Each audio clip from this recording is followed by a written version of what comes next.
disent les officiels britanniques, est le seul organe de notre Constitution qui continue d'agir comme nous avions décidé jadis qu'il le ferait, dans son respect inconditionnel de son devoir, dans sa dignité tranquille et dans sa volonté permanente.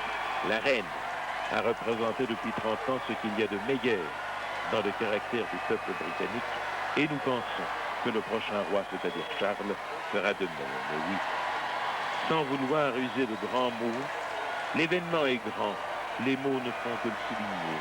Élisabeth d'Angleterre, comme l'on dit familièrement, pardonnez-moi madame, Élisabeth c'est quelqu'un. Or, en ce qui concerne le sens de ses responsabilités, Charles, paraît-il, est à la hauteur de sa mère. Et je suis content de voir que la reine est souriante maintenant. Tout à l'heure, quand elle est arrivée à Saint-Paul, elle était un peu préoccupée. Pourquoi, j'en sais rien. C'est peut-être une impression que l'on a eue. Et puis, pendant la cérémonie, elle avait l'air tellement attentive que quelquefois on a pris cela pour un froncement de sourcils. Maintenant que la cérémonie est terminée, maintenant qu'elle a une belle fille, dit-on, selon son cœur, il paraît qu'elle a beaucoup, je n'ose pas dire poussé à la roue, mais qu'elle a beaucoup encouragé ce mariage-là. Eh bien, maintenant la reine se détend et on la comprend. Elle a semblé effectivement, dans les derniers instants de ce retour au palais de Buckingham, beaucoup plus détendue en compagnie du comte Spencer. Charles d'Angleterre, Charles prince de Galles, je crois que le peuple britannique le connaît sans doute plus encore que bien d'autres princes. Le rôle de la télévision anglaise serait fait très important lors de chaque événement marquant de la famille royale. Ainsi pour Charles, sa naissance fut annoncée en direct à la BBC. Le jour de ses 21 ans, il fit son entrée officielle en répondant à une interview. Et puis, le 1er juillet 1969, il était solennellement sacré 21e prince de Galles face à ces mêmes caméras de l'Eurovision aujourd'hui installées pour son mariage. S'il ne faut compter que les télévisions, sachez qu'au moins 58 pays ont retransmis en direct cette cérémonie. 92 chaînes ou journaux de télévision ont proposé ainsi depuis ce matin à leurs téléspectateurs ce mariage royal. Cela va de la Yougoslavie aux Bermudes, du Pérou à la Jordanie, de la Corée à l'état de Dubaï notamment. Il est ici, la chronique le retiendra peut-être, de commentateurs tout particuliers pour la radio, Peter Ustinov et Richard Burton. Et puis, vous avez pu le constater tout au long de cette retransmission, les caméras de la BBC sont très nombreuses. Elles seraient plus d'une quarantaine, dont une douzaine à l'intérieur de la cathédrale Saint-Paul.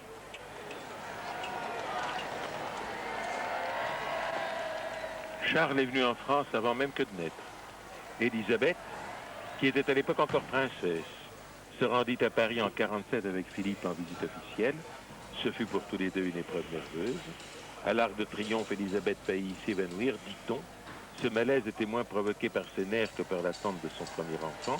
Elle a depuis, au long des années, plus d'une fois fait preuve d'une force de volonté peu commune, et le malaise de Paris, en 1947, n'avait donc pas d'autre cause que la prochaine arrivée du prince Charles. La France est le seul pays au monde, le seul pays étranger au monde, non du Commonwealth, où la reine ait fait 2 visites officielles, l'une vers 56-57, l'autre vers 1972, sans compter de très nombreuses visites privées. Et je dirais, pour la petite histoire, qu'alors que l'époux de cette dame en vert, l'époux de la reine-mère, le roi George VI, mourut en 1952, Élisabeth devint à l'instant même de princesse héritière, elle devint reine. Elle était au Kenya, elle était dans un arbre, dans une hutte, dans la branche maîtresse d'un arbre, à regarder le gibier en liberté au-dessous de cet arbre. Elle repartit immédiatement, devenue reine du Kenya pour Londres, et son avion se posa pour une escale technique à Paris.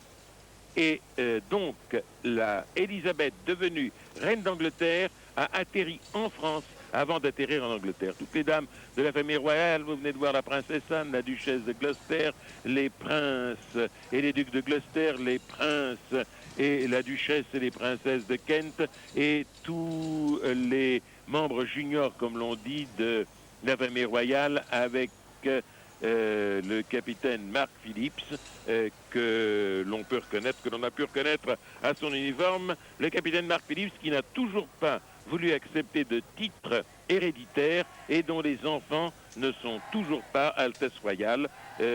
Pourquoi n'en a-t-il pas voulu?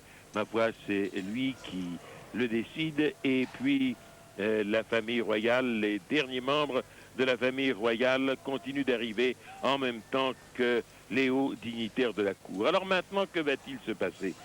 Peut-être vont-ils apparaître au balcon, peut-être ne vont-ils pas apparaître au balcon. Nous conservons l'antenne en tous les cas jusqu'à 14 heures, c'est-à-dire encore 17 minutes.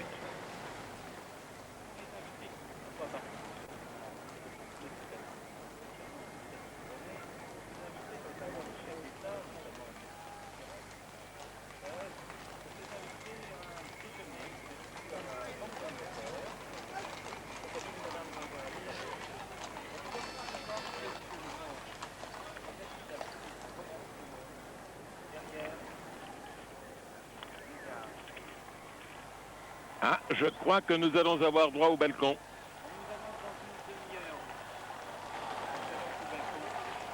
Je ne sais pas. Si c'est dans une demi-heure, nous ne le verrons pas.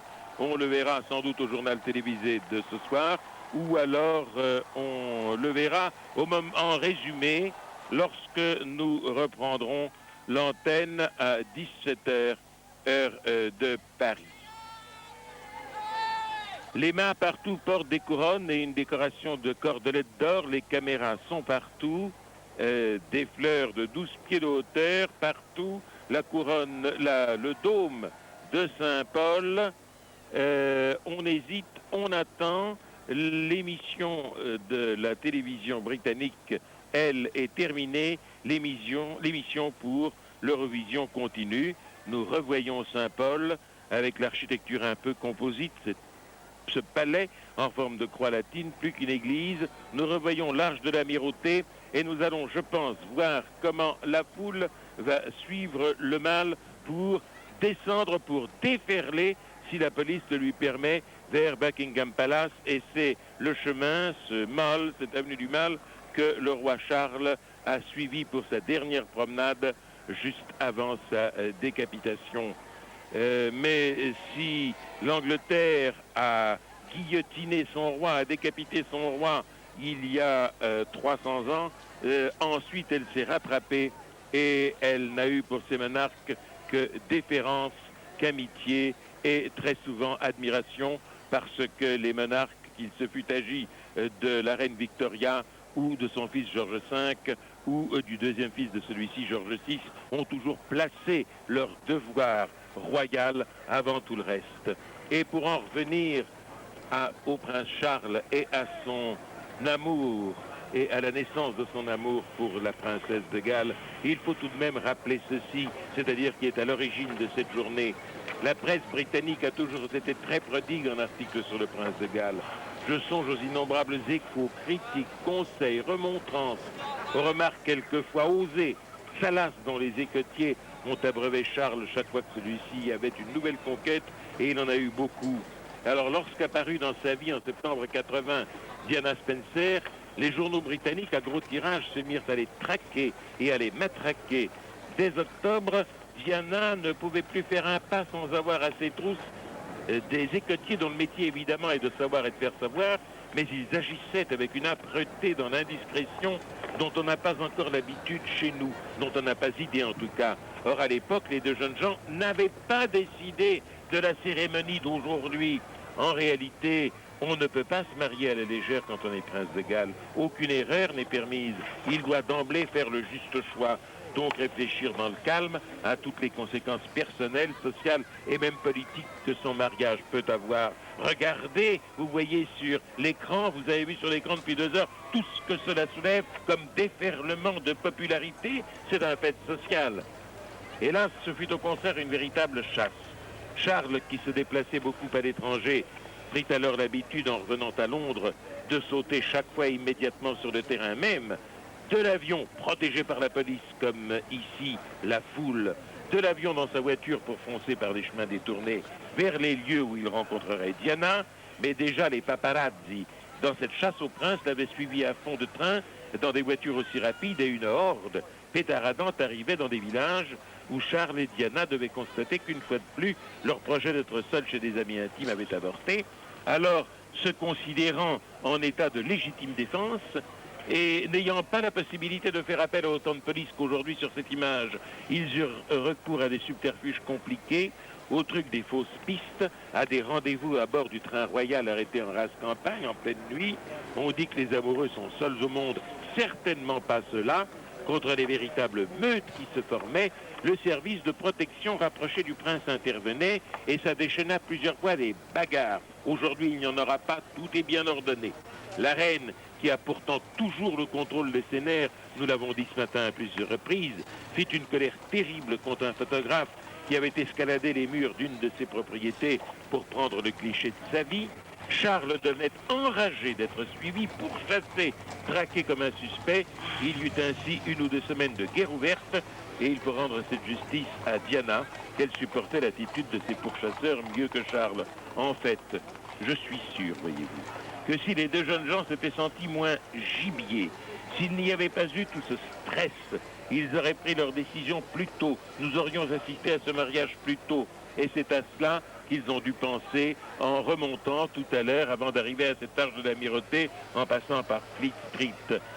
Cette existence, ce n'était pas une vie. Je suis journaliste, je suis fier de l'être.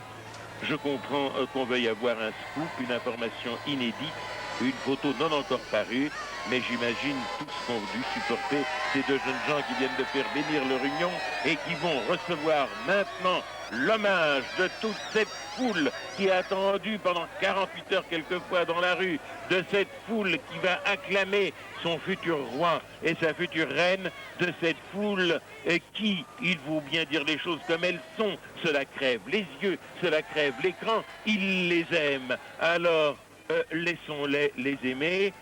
Si nous estimons pour quelques-uns d'entre nous qu'ils vont trop loin, qu'est-ce que cela peut faire? C'est leur affaire et c'est des gens libres dans un pays libre, mais on ne peut pas ne pas être touché par tout ce que représente de ferveur populaire, cette ferveur populaire sans laquelle rien de grand ne peut être réalisé, que tout ce que représente derrière ces 40 ou ces 30 gardes de police à cheval, tout ce que représente cette montée en ordre de l'arche de l'amirauté entre les arbres verts et devant ce monument que je déteste tant de la reine Victoria, cette avancée, cette marche, regardez comme c'est fait en bon ordre, regardez comme les gens ne se bousculent pas, ils vont là et les caméras les prennent de gauche et de droite, de champ et de contre-champ vers Buckingham Palace en laissant de côté Carlton Terrace.